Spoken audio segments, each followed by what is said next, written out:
Alrighty, yo, what is going on, everybody? It's your boy, Mr. DDG94, back with another reaction video. Today, we finna react to which pay per view of WWE pay per view, which will make you,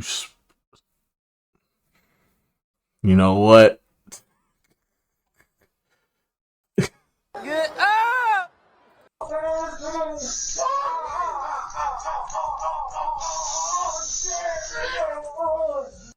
Hey, no Diddy, man. No Diddy.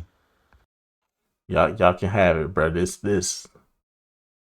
weird ass title, to this video, bro.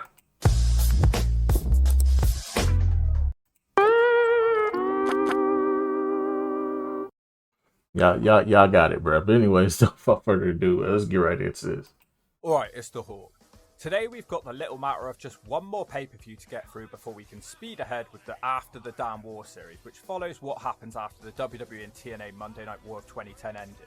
We recently watched the TNA pay-per-view, and it wasn't very good.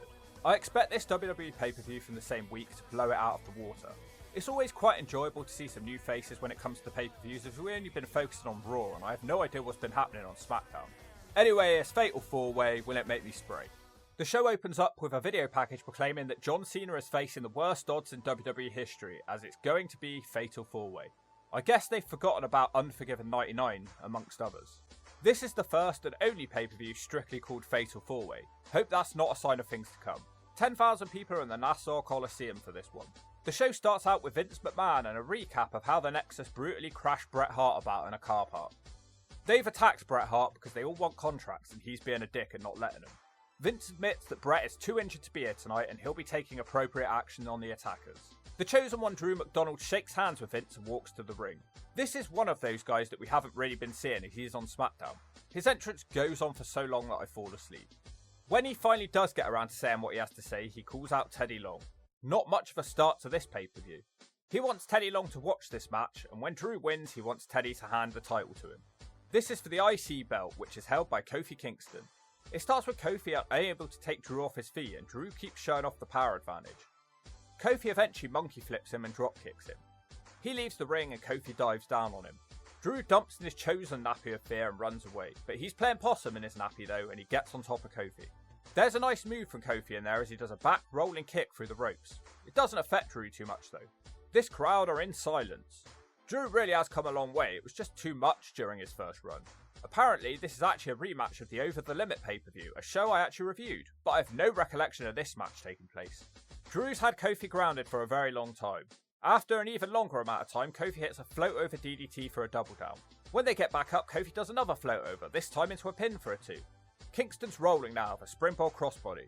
Drew shuts him down with a knee to the back of the head and he sits on him for a 2. Kofi responds with a Russian leg sweep. He hits the boom drop and wants the trouble in paradise, but Drew McIntyre half runs and half dodges from it. To his credit, McIntyre hits a pretty nice big boot, but he doesn't make a pin. Kofi fights off his Future Shock DDT and flies off the top with a springboard DDT. It's not over though.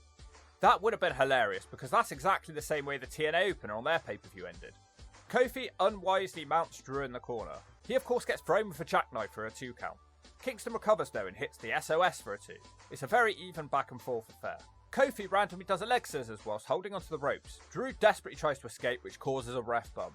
Whilst the ref is down, Drew sends Kofi into the post. He hits the Future Shock DDT, but no ref. Drew suddenly has a great idea and remembers that Teddy Long was a referee in his younger days and he forces him into the ring. McIntyre rips away the old referee's shirt and gives it to Teddy Long. I guess this is all that's needed to make it official. This goes on for a very long time, and if Drew was able to get a 3 after all of this, Kofi would be finished, his career would be done. Fortunately, he's not finished as it's just a 2. Teddy looks like he's going to soil himself with fear. Now Drew spends ages slowly walking towards Teddy Long. He threatens Teddy. Hold on, player! Hardy scrambles into the ring and hits the twist of fate. Kofi nails the trouble in paradise and that's the 3. Well, this match did have its moments, but what a strange and dragged out ending. It really spoiled the pacing of this match, and overbooking was like something out of a main event. They should have just let Drew win. I think they should have let Drew win here. Because he was showing, hey, say what you want, but Drew always showed he was capable of being that guy. It's always been there. It's just, I don't know what I don't know if he did something that stopped his momentum or WWE just gave up on him for other talent, but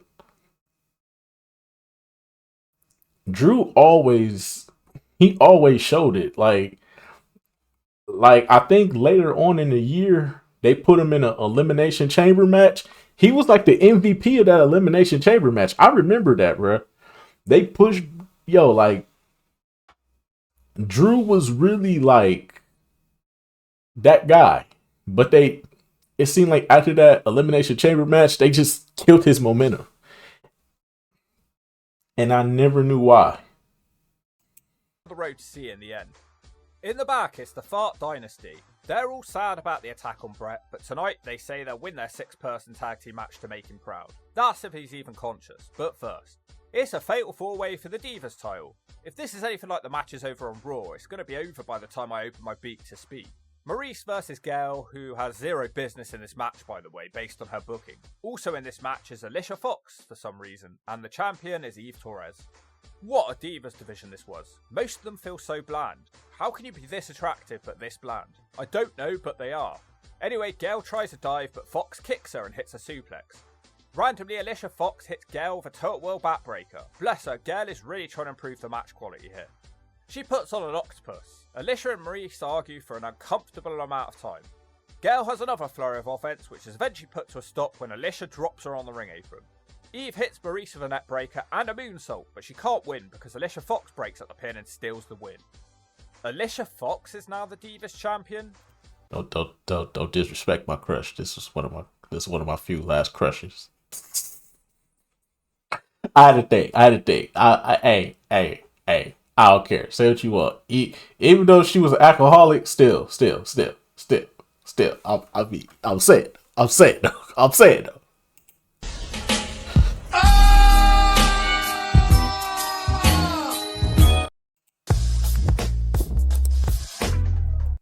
This match was the best Divas match I've seen from the 2010 era so far.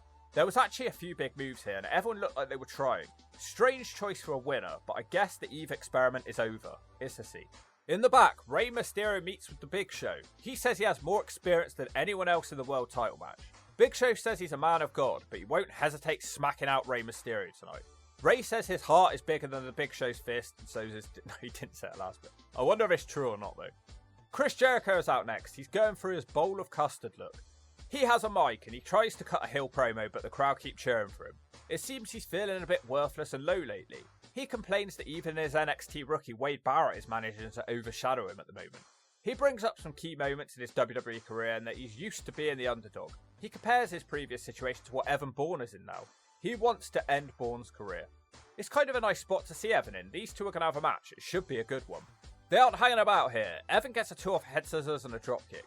Jericho can't get going, he falls to the outside and he's hit with a nice Evan Bourne dive off the top. Back in the ring, Jericho finally wakes up and hits the triangle dropkick. As Jericho cuddles Evan Bourne in a sleep hold, I couldn't help but feel these two look like some kind of deformed father and son duo. Evan manages to escape and hit some kicks until Jericho dodges one and hits a German suplex. But Chris Jericho takes too long Gorman out on the top rope and Evan Bourne jumps at him and snaps off a Frankensteiner. Evan tries a monkey flip though, which is countered into the wall. I just realized they got the same color palette on the attire. That's one of my biggest pet peeves. I hate when wrestlers have the same attire in the ring. Like, okay, like black trunks, like all black. Like if you just wear all black, that's fine because that's standard. Like all black attire is fine. But when you start adding colors, like bro, he has red and white and black. Jericho, red, white, and black. Like Jericho, like we couldn't have did orange, we couldn't have did purple, we couldn't have did yellow. Like, come on, man, we could have changed up the color palette here. That's just one of my few pet peeves with wrestlers when they face each other. It's like when y'all face each other, please don't wear the same colors, please. Walls of Jericho. Lots of people are still cheering Jericho here, and you can hear boos when Evan makes it to the ropes. Y2J dumps his nappy of anger and he barges Bourne out of the ring and into the commentary desk. Jericho has lost his focus and Bourne drop toe holds him into the steps. Evan gets him back to the ring with a flying knee attack for a 2. Jericho shuts him down with his old school backbreaker. He can't hit the lion salt and Bourne kicks him in the face. Evan Bourne takes too long attempting a shooting star so he misses it and Jericho code breakers him. Bourne gets his foot on the ropes. Jericho tells him to quit, but Bourne won't do it. He comes close with a pin before hitting a nice tornado DDT. Once again he attempts the shooting star, but he keeps taking too long up there and Jericho meets him.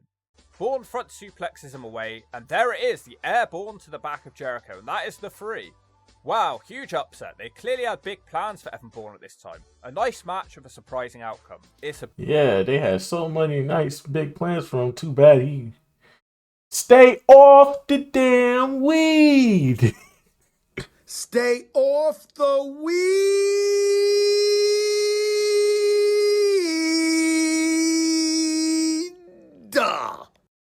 Stay off the damn weed! And they don't listen. Now a video package plays about how Kane has recently discovered that The Undertaker was in a vegetative state. He wants to kill whoever was responsible for this. So this overly protected brother has gone on a rampage, although accusing Rey Mysterio for taking out The Undertaker seems like a reach. And I'm not talking because he's small. The World Heavyweight title is on the line now in a fatal 4-way match. The Big Show, CM Punk and Rey Mysterio, and the champion is Jack Swagger. Let's all pray that Swagger drops the belt. This was probably the one thing that they did bad. On SmackDown, yeah, like I said, bro, after WrestleMania 26, yeah, WWE was missing the plot, bro. WWE was missing the plot. When they took the title off of Chris Jericho and put it on Jack Swagger on the first episode of Friday Night SmackDown, I said, boy, looky here. Why? Just no. No, sir. Not me. Why?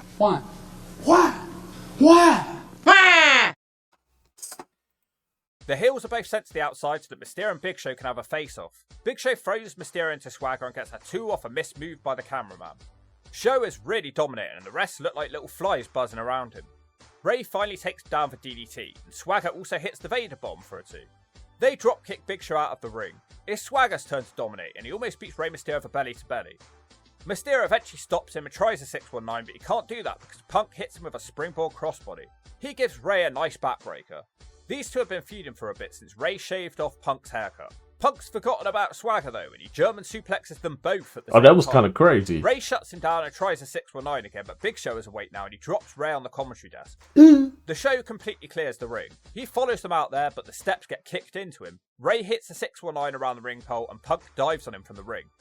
Back in the ring, Punk hits the go to sleep on Swagger, but he's too tired to make the pin. Then Kane's music hits. He comes to the ring for casket. Kane decides CM Punk is responsible and he chokeslams Punk into the casket. Luke Gallows saves Punk and Kane chases him away. Mysterio hits Swagger with a 619 and a splash, and that's the 3. This was okay. It could have done with a few more near falls in a couple of minutes. It's a C. John Cena has a backstage. Then didn't Rey Mysterio get squashed against Kane, and then that ended up with this Undertaker versus Kane storyline for the 500th time. But for some odd reason, Undertaker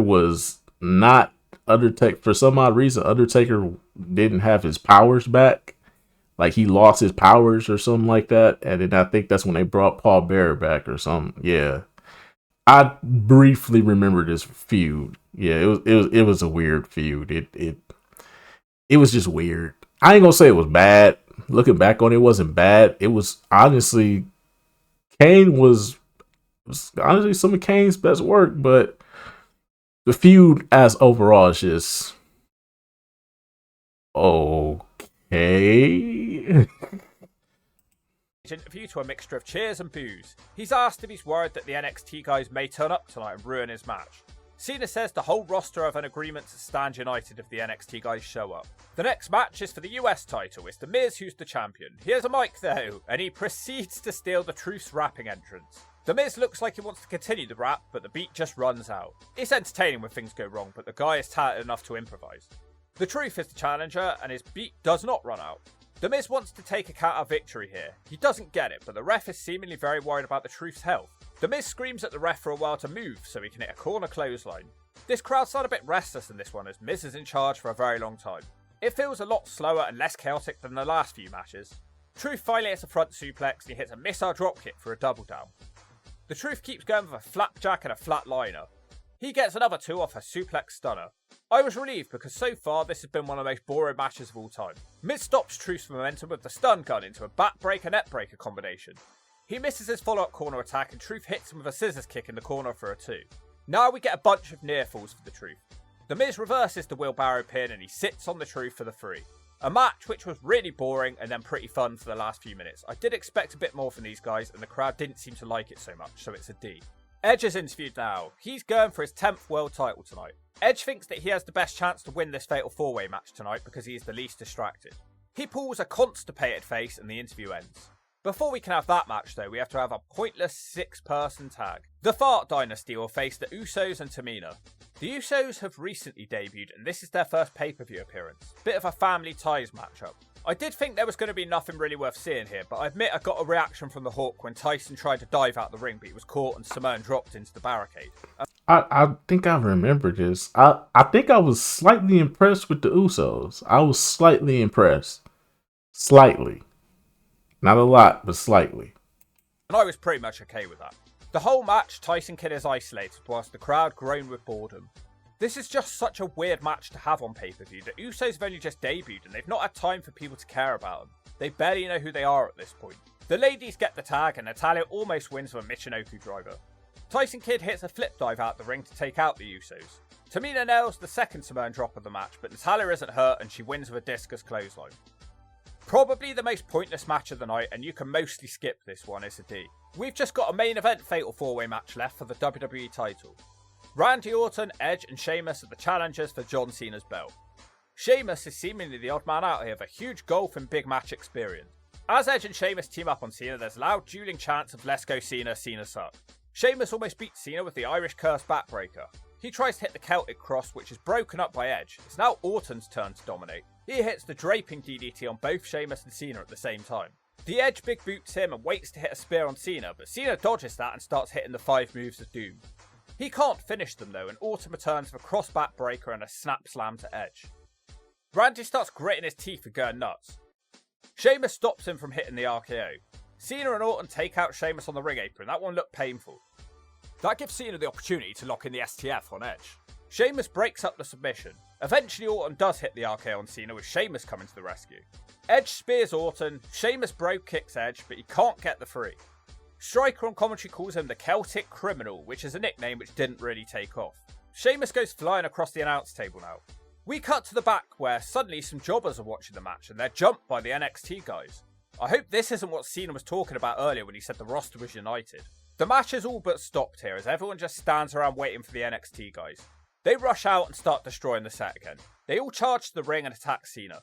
Surprisingly, Edge tries to help out Cena, but he pays for it. The camera cuts back to the ring where Sheamus randomly pins John Cena. Sheamus is now the champion. Cena is owned and destroyed and left crying in the ring. So much for the WWE roster standing together tonight. The show goes off the air to silence. Okay, my quick thoughts before the Hawk aborts. Just like the TNA pay-per-view, this was kind of middle of the road kind of show. But WWE can get away with these. I've seen better and I've seen worse, but there was nothing here to make you curse. The most intriguing thing going into this one was Kane, and he didn't even have a match on the damn show.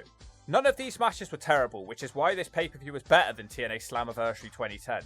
And there is the added buzz of what the Nexus are up to. I'd give this one a 5 out of 10, and now we can finally get back to our side-by-side comparison of After the Damn War, because I've been really wanting to keep that series going. And if you don't agree with that, I'll get your girl until she's showing. Hey, yo. Anyways, so, that was wild at the end there. Hey, yo. Hey, yo. But anyways, though, that's just gonna about do it for this one, man. Fatal 4-way.